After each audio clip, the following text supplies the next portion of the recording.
तो दोस्तों स्वागत है आप सभी का विकास यूनिवर्सिटी में। मेरा नाम है विकास शर्मा और इस सीरीज में हम क्रिप्टो करेंसी को कवर कर रहे हैं, जिसके फर्स्ट पार्ट में हमने मनी ऑफ हिस्ट्री को कवर किया था कि बार्टर सिस्टम क्या होता है और बार्टर सिस्टम में क्या क्या लिमिटेशंस थी जिसके कारण ट्रेड सिस्टम आया, और उसका ट्रेड सिस्टम में क्या क्या लिमिटेशंस थी जिसको ओवरकम हमारी जो आजकल की जो करेंसी सिस्टम है उसको कवर किया। ठीक है, आजकल की जो हमारी करेंसी है वो कौन सी है, वो है फेट करेंसी, FAIT, जिसको हम फेट करेंसी बोलते हैं। जैसे कि मान लीजिए जो हमारी INR है, ये क्या है, एक फेट करेंसी है। USD डॉलर, ये भी क्या है, फेट करेंसी है। हमारी पैसे वाली जो करेंसी होती है, नोट्स वाली, उसको हम फेट करेंसी भी बोलते हैं। ठीक है, और बार्टर सिस्टम की प्रॉब्लम वगैरह जो अपने ट्रेड सिस्टम प्रॉब्लम है उसको कवर किया, सॉल्व किया किसने, हमारी इस पैसे वाली फेट वाली करेंसी ने। ठीक है, तो उसके बाद इसमें जो हमारी ये आजकल की जो करेंसी है, इसमें क्या क्या प्रॉब्लम्स है, उसमें क्या क्या लिमिटेशंस है जिसको क्रिप्टो करेंसी ने हमारे सॉल्व किया, वही हम इस वीडियो में चर्चा करने वाले हैं। ठीक है, तो चलिए आइए इस टॉपिक को स्टार्ट करते हैं। और मैं रेकमेंड करूंगा, अगर आपने वीडियो का फर्स्ट पार्ट नहीं देखा तो आप पहले फर्स्ट पार्ट देख लीजिएगा, तभी आपको ये वाला वीडियो समझ आएगा। ठीक है, तो चलिए आइए स्टार्ट करते हैं।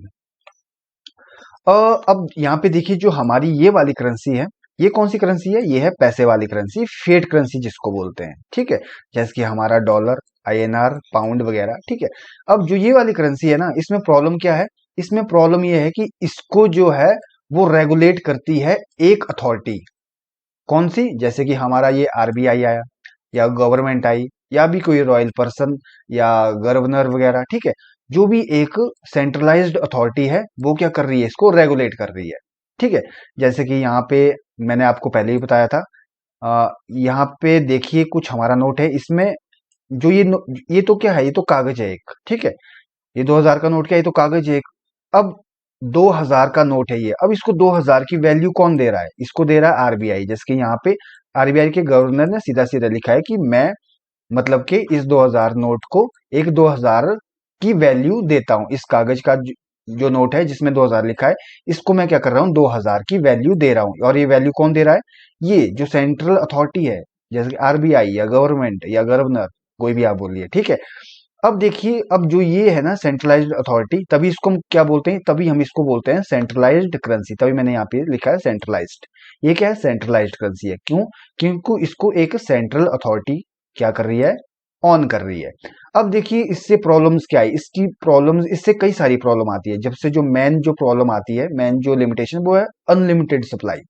अब अनलिमिटेड सप्लाई क्या होता है, अब यहाँ पे ये भी जान लीजिए।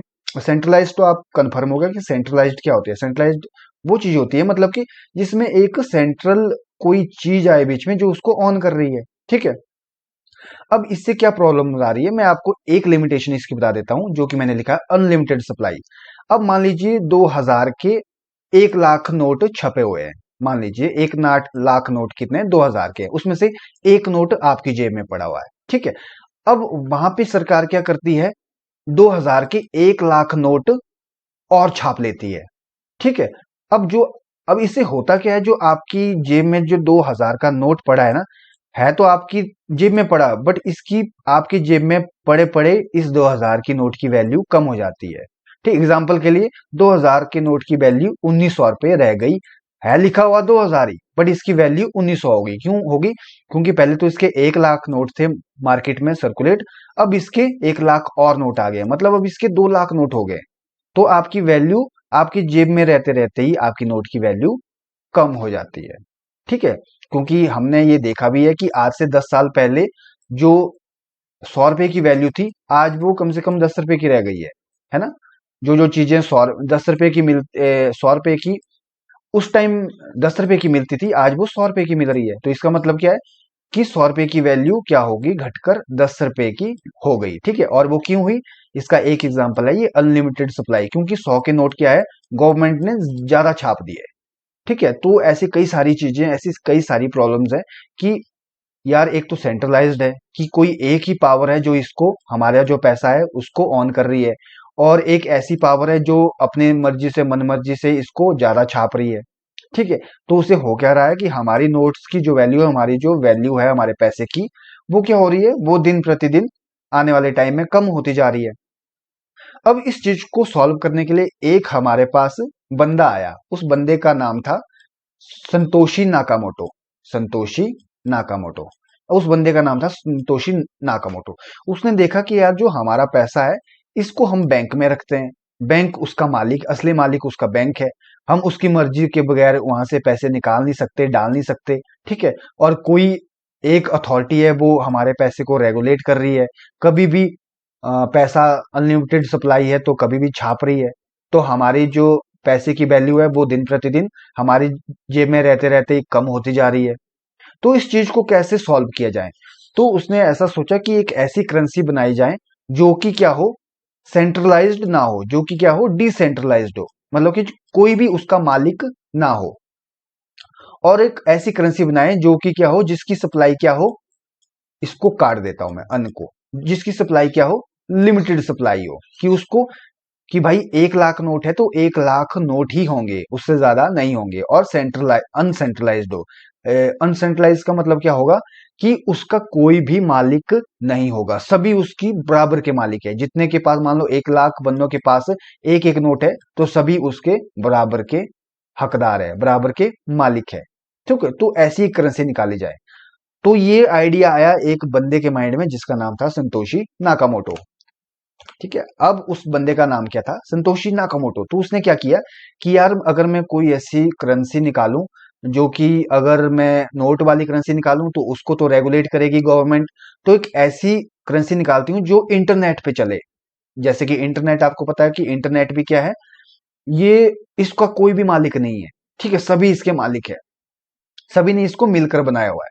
तो वैसे ही उन्हें एक ऐसी चीज बनाई, एक ऐसी करेंसी बनाई जो कि इंटरनेट पे चलती हो, ठीक है। उसको क्या, कौन सी करेंसी बोलते हैं, फिर उसको बोला गया डिजिटल करेंसी, क्रिप्टो करेंसी, ठीक है। उसका नाम दिया गया डिजिटल करेंसी और क्रिप्टो करेंसी, जिसका कोई भी मालिक नहीं है। अब ये क्या है, ये डिसेंट्रलाइज्ड है।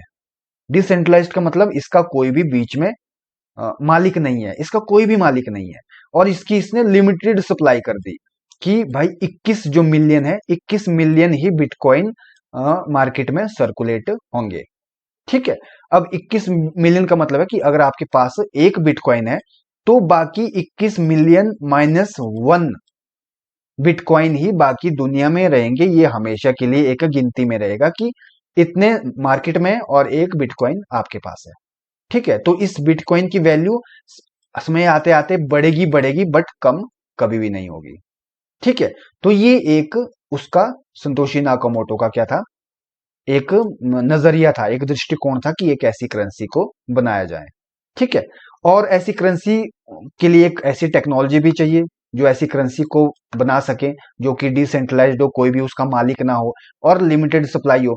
तो उसने क्या किया, एक टेक्नोलॉजी है हमारे पास, उसका नाम है ब्लॉकचेन टेक्नोलॉजी, ठीक है। इसके बारे में हम, ब्लॉकचेन टेक्नोलॉजी के बारे में नेक्स्ट वीडियो में प्रॉपर बेसिक से इसको कवर करेंगे, ठीक है। यहाँ मैं मोटा मोटा बता देता हूँ। इस ब्लॉकचेन टेक्नोलॉजी में क्या किया, उसने एक ऐसी अल्गोरिदम बना दी, उसने एक अल्गोरिदम बना दी, संतोशी नाकामोटो ने एक ऐसी अल्गोरिदम बना दी कि भाई जो ये क्रिप्टो करेंसी है इसका कोई भी मालिक नहीं होगा, और ये सिर्फ 21 मिलियन ही बिटकॉइन होंगे। जैसे 21 बिटकॉइन मार्केट में सर्कुलेट हो गए, उसके बाद इसकी सप्लाई क्या हो जाएगी, वो बंद हो जाएगी, ठीक है।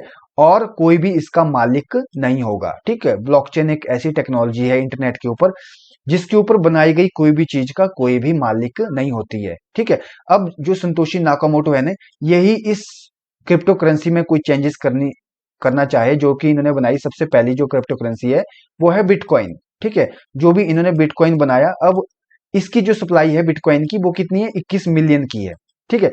अगर संतोशी नाकामोटो भी चाहे, अब वो इसको चेंज नहीं कर सकते हैं, क्योंकि एक बारी ब्लॉकचेन में कोई अल्गोरिदम सेट हो गई तो उसको कोई भी अब चेंज नहीं कर सकता है, ठीक है। अब कोई भी इसका, इस जो बिटकॉइन है उसका कोई भी मालिक नहीं है। जो जिसने ये बिटकॉइन बनाया जो कि थे संतोशी नाकामोटो, ये भी इसके अब मालिक नहीं है, ठीक है। जिसके पास जितना बिटकॉइन है वही उसका उतना मालिक है, सिंपल सी बात, ठीक है। और ये सारी चीज कैसे पॉसिबल हुई, ब्लॉकचेन टेक्नोलॉजी के थ्रू। और इस ब्लॉकचेन टेक्नोलॉजी को अब हम कवर करेंगे नेक्स्ट वीडियो में, तो बने रहिएगा हमारे साथ। आप सभी का बहुत बहुत धन्यवाद अंत तक वीडियो को देखने के लिए। और अगर आपको वीडियो अच्छा लगे तो वीडियो को लाइक भी कीजिए, शेयर भी कीजिए, और सबसे इंपॉर्टेंट विकास यूनिवर्सिटी को सब्सक्राइब कीजिए। आप सभी का बहुत बहुत धन्यवाद।